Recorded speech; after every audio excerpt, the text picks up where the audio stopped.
Olá, professora Mariana, professora de Sociologia e Filosofia. Hoje nós não vamos dar continuidade aos estudos do canal, mas vamos fazer uma pequena revisão sobre alguns assuntos que a gente já viu e que podem ser cobrados no Enem. Esse vídeo está sendo gravado e vai ser postado, na semana do Enem, então eu trouxe um resumo de coisas que nós já falamos no canal, que está disponível na playlist de Sociologia, mas como o tempo é curto, eu vou tentar fazer um resumo sobre os principais pontos que a gente abordou na Sociologia até agora, tá bom? Então, a gente começou falando que o homem é um ser social.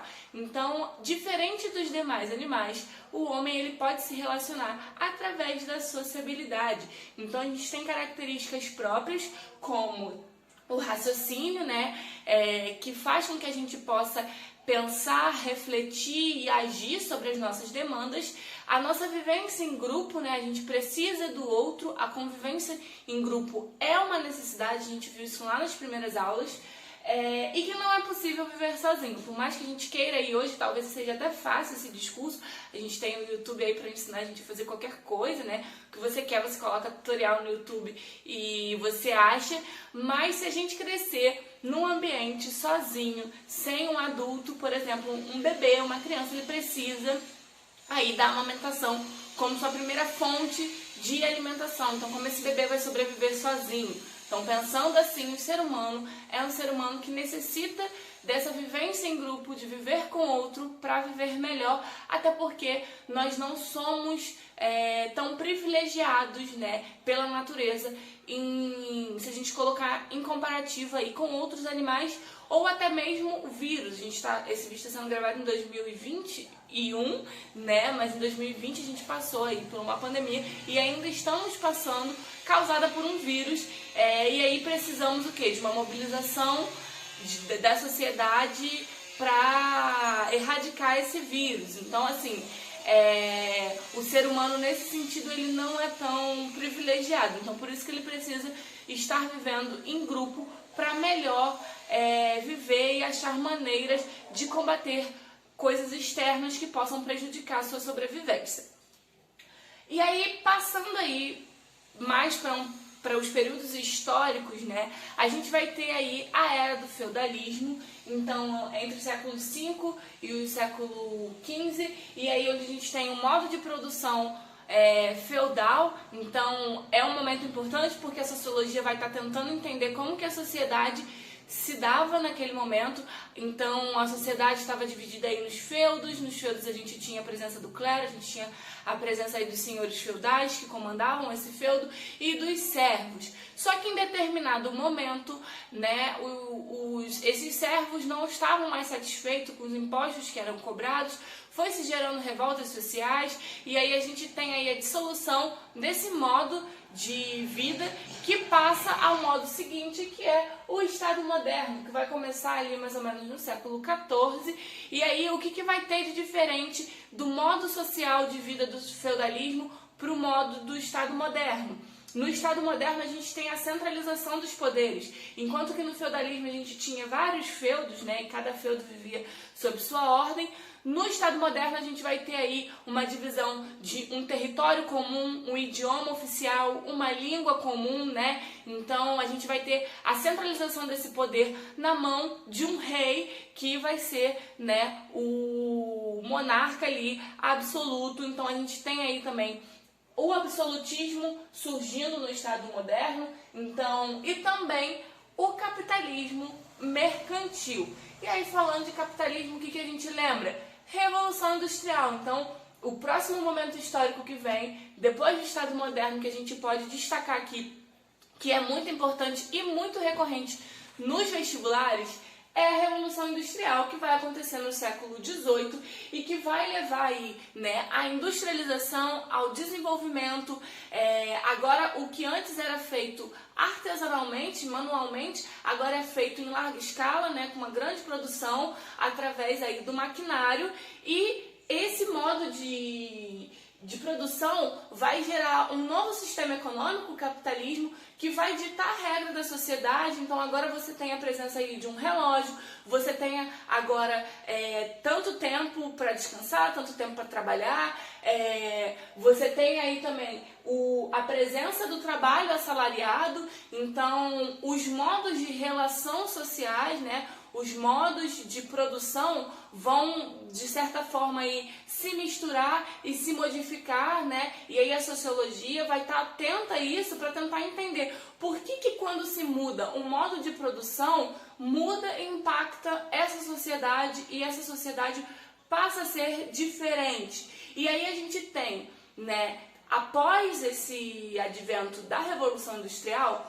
os nossos 3 grandes sociólogos, que são Durkheim, Weber e Marx, que após o século XVIII, né, no século XIX mais precisamente, vão estar estudando aí o impacto dessa sociedade industrial, né, o impacto dessa revolução industrial na sociedade e também está buscando a consolidação de uma ciência que estude a sociedade, porque o que se tinha, né, a psicologia, enfim, a economia, não estava dando conta de todas as questões que envolviam. Então é necessário que a gente tenha uma ciência própria, ainda que, né, ela busque, né, ela converse com a história, com a economia, com a psicologia, né, com a política, mas é necessário que se tenha aí, né, essa ciência própria. Então a gente vai ter o nascimento da sociologia.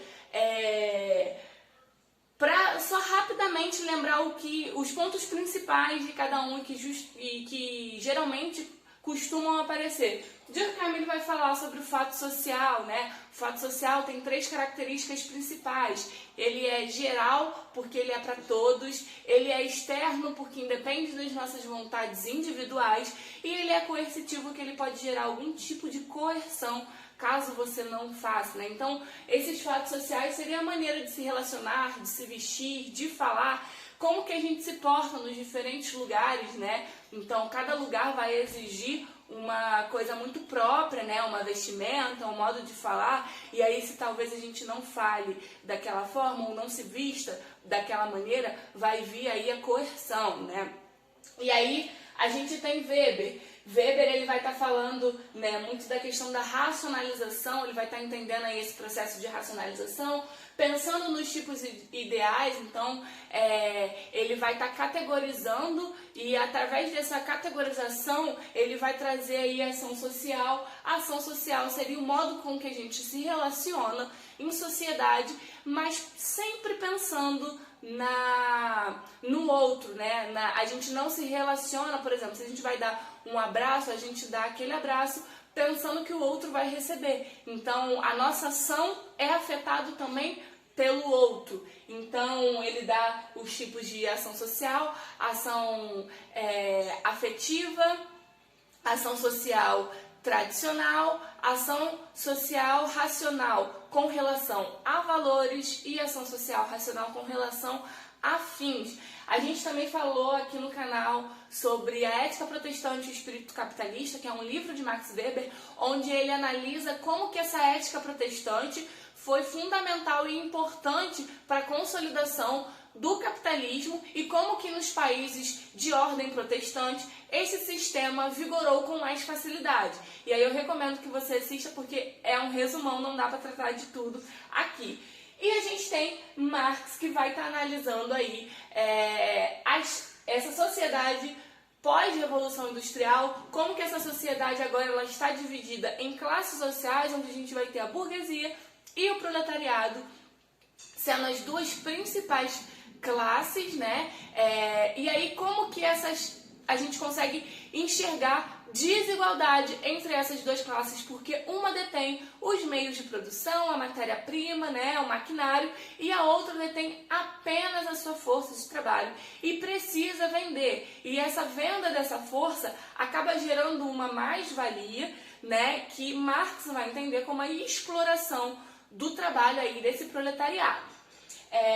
E aí a gente passando para um outro momento histórico, a gente tem a globalização. A globalização para a sociologia é entendida a partir do momento da queda do Muro de Berlim, onde a gente tem a mundialização do sistema capitalista. Então a gente tem o sistema capitalista ganhando aí o globo e modificando as relações e transformando cada vez mais, né, essas relações econômicas, né, e também culturais. Porque agora com a globalização a gente, por exemplo, abre o nosso streaming preferido, né, para ver um filme, uma série, e aquele personagem está vestido com uma roupa que a gente vai numa loja de departamento aqui, enfim, e consegue comprar, né, um tênis de uma marca que a gente vê tanto no camelô da Pavuna, aí para quem é do Rio vai saber se localizar, ou então a gente vê numa grande loja de shopping. E aí essas marcas, elas estão disponíveis tanto lá do outro lado do mundo quanto aqui, né? Não só a questão de vestimenta, mas a questão de alimentação, os fast foods, que não são algo da nossa cultura, né? E eu trato sobre isso no vídeo de globalização, eu falo melhor sobre isso, mas é algo que se tornou parte também, né, da nossa cultura, de certa forma, porque a gente muitas vezes tá no shopping e aí a gente dispensa aí aquela hamburgueria que é da nossa cidade para comer naquele fast food, porque é mais rápido, porque é mais barato, porque tem cupom de desconto, porque passa na propaganda, enfim, que de certa forma, né, aquilo ali também se tornou parte da nossa cultura. E aí a globalização tem esse sentido também de padronização. E aí a gente tem o Estado e a economia muito próximo, né? A economia acaba ditando muito sobre a política, né? E aí, com essa mundialização do capitalismo, e a gente tratou sobre outros assuntos também, como movimentos sociais, que são muito importantes aí para que a gente assegure direitos sociais. Então, geralmente esses movimentos sociais vêm de minorias sociais, minorias não no sentido de menos pessoas, né? Mas é um grupo que não tem aí um certo privilégio, é um grupo desprivilegiado, ainda que seja a maioria de pessoas, né? A gente falou também sobre os direitos humanos e é muito importante, aí eu te dou a dica, volta lá no vídeo de direitos humanos, porque para a redação você precisa respeitar os direitos humanos. E não tem como você respeitar algo que você não conhece. Então é importante aí que você volte lá para entender um pouquinho mais sobre a consolidação dos direitos humanos e o que é isso, que é tão falado, mas nem sempre é entendido da melhor maneira. E aí, enfim, eu tentei trazer esse resumão para não ficar muito longo. Eu sei que eu falei talvez um pouco rápido, né, para dar conta de tudo, mas enfim, são pontos muito importantes de sociologia que geralmente aparecem no vestibular e eu espero que esse vídeo tenha te ajudado. Então, se ajudou, por favor, não esqueça aí de curtir esse vídeo, comenta qualquer dúvida, sugestão ou crítica, compartilha para esse vídeo chegar a mais pessoas, compartilhe com seus amigos, se inscreva no canal e ative o sininho de notificações, me segue também lá no Instagram, @amarianacoelho, e tem o link na descrição aí do PicPay, caso você queira e possa doar com qualquer quantia para ajudar a melhorar o canal. Então espero que esse vídeo tenha sido proveitoso para você. Um beijo e até a próxima!